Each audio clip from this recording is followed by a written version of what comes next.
Hello everyone, कैसे हैं आप सब। स्वागत है आपका हमारे चैनल में। और आज हम पढ़ने वाले हैं शब्द भेद, जो भाषा व्याकरण की का दूसरा अध्याय है। पहला हमने पढ़ा था वर्ड, और वर्ड के हमने दो पार्ट में इसको हमने कवर किया था। और आज हम पढ़ने वाले हैं शब्द, और शब्द में आज हम आपको बताएंगे शब्द कितने प्रकार के होते हैं, शब्द क्या होते हैं और इनकी उत्पत्ति कैसे होती है, इनकी बनावट क्या है और इनका किन किन आधारों पे इनको हम बांट सकते हैं। तो देखिए, सबसे पहले अब शब्द क्या होते हैं। देखिए, एक या अधिक वर्णों से बनी हुई स्वतंत्र सार्थक ध्वनि शब्द कहलाती है। समझिए, एक या अधिक, जब एक वर्ण से भी कोई सार्थक ध्वनि बन जाए तो वह शब्द कहलाएगी, और जब एक से अधिक वर्ण आपस में मिलकर कोई सार्थक ध्वनि बनाए तो भी वह शब्द कहलाएगी। ठीक, जैसे कि एक वर्ण में आ जाता है न और व और आ। ठीक, जैसे कि न हम कहते हैं न का अर्थ क्या है, नहीं। व का अर्थ है और, आ का अर्थ है आना, यानी किसी को हम जब बुलाते हैं ना, कहते हैं आ, तो ये आना। तो ये सभी क्या होते हैं, एक वर्ण से बने हुए सार्थक ध्वनियां हैं और ये शब्द कहलाते हैं। ठीक है, जैसे ये कुत्ता, शेर, कमल, नयन, प्रसाद, ये एक से अधिक वर्णों से बने हुए शब्द हैं। अब हम जान लेते हैं शब्दों को हम कितने भागों में बांट सकते हैं और बांटने का आधार क्या है। तो देखिए, बनावट के आधार पर, उत्पत्ति के आधार पर, प्रयोग के आधार पर और अर्थ की दृष्टि से शब्दों को बांटा गया है। सबसे पहला हम व्युत्पत्ति या बनावट की बात करें कि बनावट में शब्द कैसे होते हैं। तो बनावट के आधार पर शब्दों को 3 भागों में बांटा गया है। सबसे पहला है रूढ़, दूसरा है यौगिक और तीसरा है योग रूढ़। अब रूढ़ क्या होता है? रूढ़ बोलने पर आपको एक शब्द याद आ रहा होगा, रूढ़िवादी या रूढ़। तो ऐसी प्रचलित बातें जिनको आप तोड़ नहीं सकते, बदल नहीं सकते, उनको कहते हैं रूढ़। ठीक, तो यहीं से यह रूढ़ शब्द आया हुआ है। अच्छा, रूढ़ शब्द को ही आप नहीं तोड़ पाएंगे। देखिए कैसे। रूढ़ शब्द वे शब्द होते हैं जो किसी अन्य शब्दों के योग से न बने हों। मतलब यह शब्दों के योग से नहीं बने, यह वर्णों के योग से बने हैं। ठीक, और इनका एक विशेष अर्थ होता है, और इनके अगर हम टुकड़े कर दें तो उसका कोई भी अर्थ नहीं होता है। उसे हम कहते हैं रूढ़। अब यहीं पर देख लेते हैं। रूढ़ को ही हम देखें अगर, तो यहाँ रूढ़ शब्द जो है ना, रूढ़, इसको आप देखिए रूढ़ कैसे बना है। रू और ढ से ना, ढ और रू, इन दोनों को हम तोड़ दें। रूढ़ का हमने एक अर्थ बता दिया कि पुरानी परंपराओं या बहुत पुरानी वस्तु जो बदली ना जा सके, बहुत पुरानी परंपरा जिसे न बदला जा सके, उसे हम कहते हैं रूढ़ी। ठीक, या उसे हमने कहा रूढ़। अब यहाँ से समझिए, अगर रू और ढ को हम तोड़ दिए एक, तो अब एक बना रू और दूसरा बना ढ, इन दोनों का कोई सार्थक अर्थ है नहीं है ना। तो यहाँ से आप याद कर सकते हैं कि रूढ़ क्या होते हैं। रूढ़ वे होते हैं जो अन्य शब्दों से नहीं बने। यहाँ पे रू और ढ दोनों अलग अलग हैं और ये बने किससे हैं? वर्णों से। इनका कोई शब्द नहीं है, और अगर इनको हम तोड़ दे रहे हैं तो इनका कोई अर्थ भी नहीं बन रहा है। आगे समझ में? ये याद करने की टिक है कि आप कैसे याद कर सकते हैं रूढ़ को। तो जैसे इनके टुकड़े होंगे, ये निरर्थक हैं। रू कुछ मतलब नहीं हुआ, ढ कोई भी मतलब नहीं हुआ। ठीक, ऐसे ही अगर हम कहें कल, क अलग हो गया, ल अलग हो गया, इनका कोई भी मतलब नहीं हुआ। और अगर कल हम एग्जैक्ट बोलें तो कल का मतलब क्या होता है? आने वाला अगला दिन या बीता हुआ पिछला दिन। ठीक, उसको हम कहते हैं कल। अब हम जानेंगे यौगिक। यौगिक को अगर आप तोड़िए तो बनता है योग और इक। यहीं से आप इनके ना जो शब्द है ना, ये नाम जो है, इन्हीं नामों से आप समझ सकते हो। रूढ़ जिसको तोड़ते ही बेकार हो गया, कोई मतलब ही नहीं है, और अगर एक साथ है तो उसका एक अर्थ है, उस अर्थ को आप बदल नहीं पाते।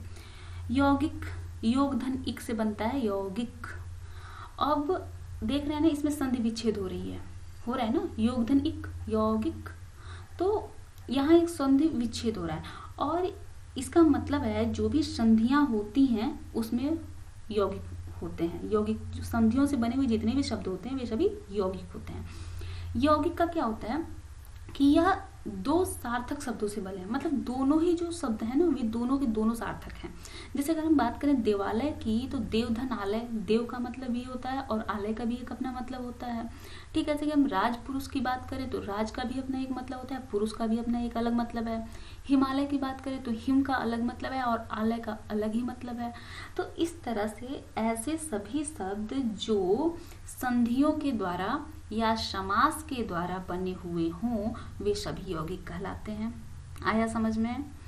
अब एक चीज और, इसमें बहुब्रीहि समास नहीं आएगा। बहुब्रीहि समास हम जानते हैं ना कि बहुब्रीहि समास वह समास होता है जिसका एक अलग ही अर्थ निकलता है। जैसे कि अगर हम कहें लंबोदर तो लंबा और उदर, ठीक, इसको अगर डिफाइन होगा तो ये होगा लंबा उदर, लेकिन हम लंबोदर किसको कहते हैं? गणेश जी को। तो यहाँ पर इसका एक स्पेसिफिक अर्थ दे दिया गया है। ठीक, तो जब भी हम बहुब्रीहि समास की बात करेंगे तो वह यौगिक नहीं होगा, बाकी सभी संधि और समास से बने हुए शब्द यौगिक शब्द होते हैं। अब अगला देखते हैं योगारूढ़। योगारूढ़ की बात करते हैं तो देखिए दो शब्दों से भी मिलके बना है ना। अच्छा, आपको पता है योगारूढ़ शब्द भी एक यौगिक शब्द है। कैसे? देखिए, योगधन रूढ़, रूढ़ का भी एक स्पेसिफिक अर्थ है, योग का भी एक स्पेसिफिक अर्थ है। तो योगारूढ़ क्या हुआ? एक यौगिक शब्द हुआ। अच्छा, ध्यान देते हैं योगारूढ़ शब्द पे। योगारूढ़ शब्द वे शब्द होते हैं जिनमें एक योग यौगिक शब्द होता है और दूसरा रूढ़ शब्द होता है। जैसे कि अगर इनको हम तोड़ दें, इनका अर्थ जो है ना वो रूढ़ होता है। जैसे हमने रूढ़ में क्या पढ़ा था, इनका एक स्पेसिफिक अर्थ होता है, उस अर्थ को हम बदल नहीं सकते, तो वह रूढ़ हो गया। तो इसमें जो शब्द होते हैं वे यौगिक होते हैं। ठीक, इसके जो शब्द होते हैं वे यौगिक होते हैं, लेकिन उनका जो अर्थ होता है वह रूढ़ होता है, इसीलिए इनको हम कहते हैं योगारूढ़। जैसे कि अगर हम बात करें दशानन की तो दशानन का अर्थ क्या हुआ? 10 और आनन, एक ऐसा व्यक्ति जिसके 10 सिर हों या 10 सिर वाला, यही होगा ना इसका अर्थ। लेकिन दशानन का एक स्पेसिफिक अर्थ होता है रावण। ठीक ऐसे ही जब हम कहते हैं पंकज, पंकज, तो पंक मतलब कीचड़ और ज मतलब उसमें रहने वाला, तो पंकज का अर्थ हुआ कीचड़ में रहने वाला, लेकिन पंकज का मतलब क्या होता है? कमल। आया समझ में? तो हमें लगता है आप बेहतर तरीके से समझोगे इन तीनों ही शब्दों को। रूढ़ वे शब्द होते हैं जिनका एक स्पेसिफिक अर्थ होता है। स्पेसिफिक अर्थ मतलब कि अगर उनको तोड़ दिया जाए तो वे बेकार हो गए। जब तक जुड़े हैं तब तक उनका एक स्पेसिफिक अर्थ, एक नाम होता है, और जैसे वे तोड़े जाते हैं उनका कोई अर्थ नहीं रह जाता। यौगिक, यौगिक शब्द वे होते हैं जो दो सार्थक शब्दों से मिलकर बने होते हैं, और इनको अगर तोड़ दिया जाए तो इन दोनों के एक अलग अलग अर्थ होते हैं, और सभी संधियों और समास से बने हुए शब्द यौगिक होते हैं सिवाय बहुब्रीहि समास के। और योगारूढ़, योगारूढ़ वे होते हैं जिनमें इनको जो अलग अलग अर्थ होते हैं, मतलब सार्थक शब्दों से बने ऐसे शब्द, दो या दो से अधिक, एक या दो से अधिक सार्थक शब्दों से बने ऐसे यौगिक शब्द जिनका एक स्पेसिफिक अर्थ होता है, जैसे रूढ़ जैसा अर्थ होता है, उसे हम कहते हैं योगारूढ़। आई होप अब नहीं भूलोगे। ठीक, और बहुब्रीहि समास के जितने भी शब्द होते हैं वे सभी योगारूढ़ होते हैं। आ गया समझ? चलो फिर चलते हैं आगे। तो अब तक हमने पढ़ा था कि बनावट के आधार पे, अब हम जानेंगे उत्पत्ति के आधार पर शब्द कौन कौन से होते हैं। तो उत्पत्ति जहां से हुई, मतलब ये शब्द जहां से आए हैं, कहाँ से आए हैं, उसके आधार पर शब्द 4 प्रकार के होते हैं। सबसे पहले तत्सम, जो हमारे संस्कृत से आए। ठीक, हिंदी में संस्कृत से आए। हम जानते हैं ना जो हिंदी भाषा है उसका विकास बहुत चरणों में हुआ, कई चरणों में संस्कृत से ही हुआ, लेकिन कितने चरणों में चलते चलते फिर यह हिंदी बना। तो अगर संस्कृत से जो शब्द सीधे ही हिंदी में आ गए वे कहलाए तत्सम। दूसरा, जो बदल बदल के रूप बदल बदल के आए वे कहलाए तद्भव, संस्कृत से ही आए। देखिए तत्सम और तद्भव दोनों संस्कृत से आए।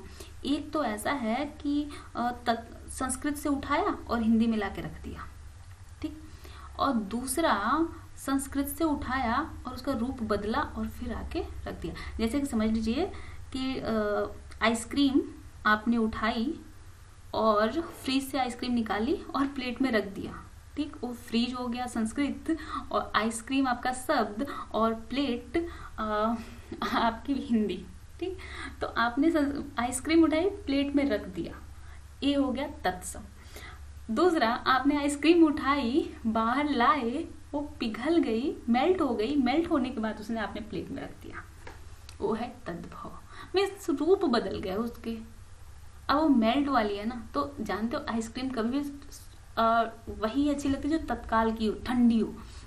ठीक ऐसे ही जो तत्सम शब्द है वे शुद्ध रूप में है, ठीक, बिल्कुल शुद्ध रूप में है। और जो तद्भव है वे थोड़े अटपटे हैं, मतलब बदले हुए हैं। जैसे अगर हम संस्कृत में बात करें, तत्सम की बात करें तो सूर्य, और वही सूर्य जब तद्भव में बदलता है तो बन जाता है सूरज। आया समझ में?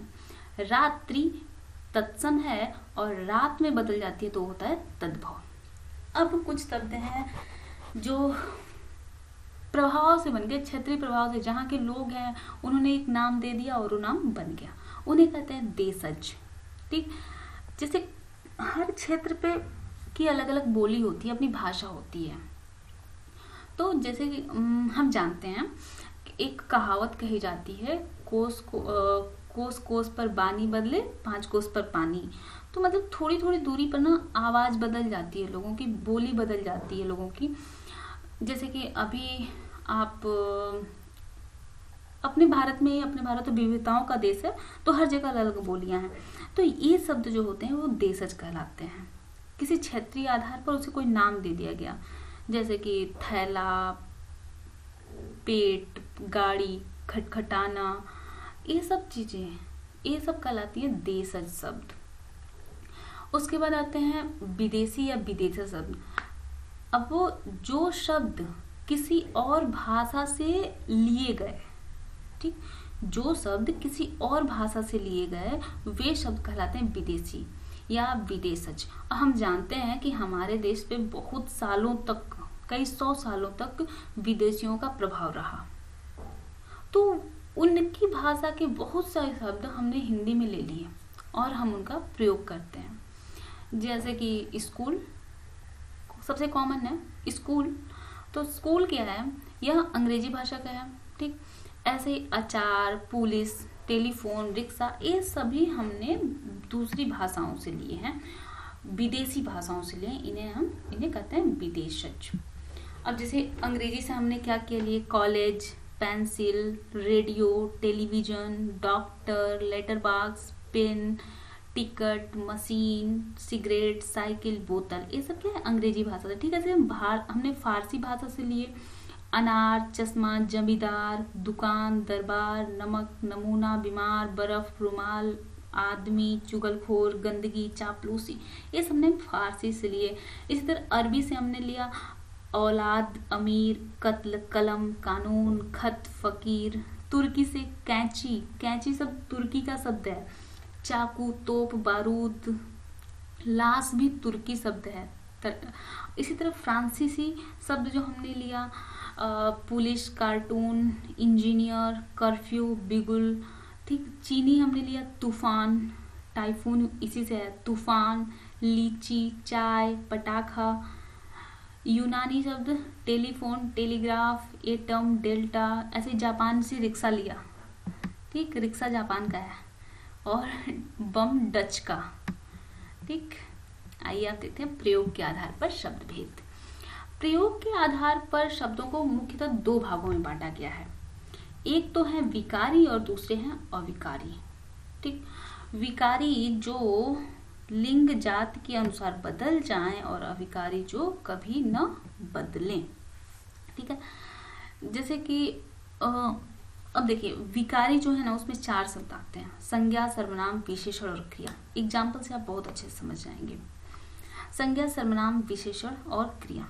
यह विकारी है। विकार मतलब कि बदलाव, अविकार जिसमें कोई भी बदलाव न हो, तो विकारी में बदलाव हो सकते हैं। जैसे कि हम कहते हैं कुत्ता, ठीक, कुत्ता एक वचन हो गया ना, बहुत सारे कुत्ते हो तो कुत्ते, ठीक।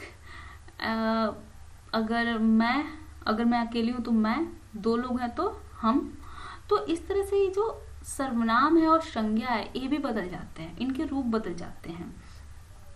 अगर हम विशेषण की बात करें, विशेषताएं, तो वे भी बदल जाते हैं। और क्रिया की बात करें, खाता है, खाती है, खाते हैं, तो ये बदल रहे हैं, इनका रूप बदल रहा है। तो इसलिए इन चारों को, संज्ञा, सर्वनाम, विशेषण और क्रिया, इन सबको हम विकारी शब्द कहते हैं। और क्रिया विशेषण, संबंध बोधक, समुच्चय बोधक और विस्मय आदि बोधक, इन चारों को ही हम कहते हैं अविकारी शब्द। अब हम पढ़ लेते हैं क्या होते हैं थोड़े थोड़े। तो देखिए, संज्ञा के बारे में तो सबको पता है, किसी भी नाम को किसी भी वस्तु, प्राणी, भाव, मतलब सिर्फ ये समझिए कि नाम को क्या कहते हैं, संज्ञा, ठीक है।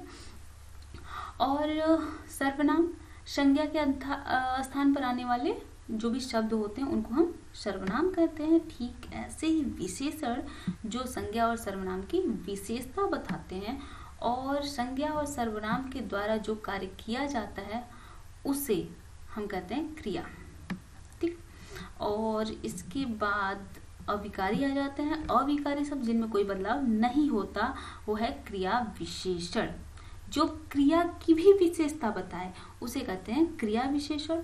उसके बाद है संबंध बोधक, जो दो लोगों के बीच में या दो कामों के बीच में या दो चीजों के बीच में संबंध बताता है, ठीक है। जैसे कोई व्यक्ति है और उसका संबंध किसी शब्द के साथ जोड़ दिया जाए तो वे संबंध बोधक कहलाते हैं। ये सब हम अगले चैप्टर में पढ़ लेंगे, इनके बारे में बहुत डिटेल में जब पढ़ना होगा तो, कि शब्दों के कौन कौन से इनके क्या भेद हैं, इनको हम बहुत डिटेल में आगे पढ़ेंगे। क्योंकि इनके जैसे संज्ञा के भी कई भेद होते हैं, सर्वनाम के भी बहुत भेद होते हैं, तो इन सबको हम एक अलग लेक्चर में देंगे। अभी हम शब्द के भेद जान लेते हैं। समुच्चय बोधक, एक पद, वाक्यांश, उपवाक्य का संबंध दूसरे पद, वाक्यांश और उपवाक्य से जोड़ने वाले शब्दों को समुच्चय बोधक कहते हैं।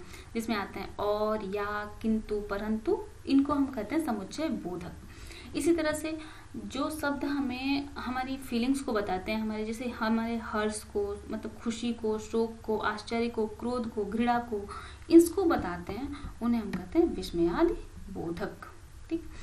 अब तीसरा है, अगला है, 3 तो हो गए, अगला है चौथा, अर्थ की दृष्टि से शब्द भेद। तो अर्थ की दृष्टि से क्या हो सकते हैं, ये तो सार्थक हो गया या फिर निरर्थक होगा। सार्थक होगा तो जिनका अर्थ होगा, निरर्थक होगा जिनका कोई भी अर्थ नहीं होगा।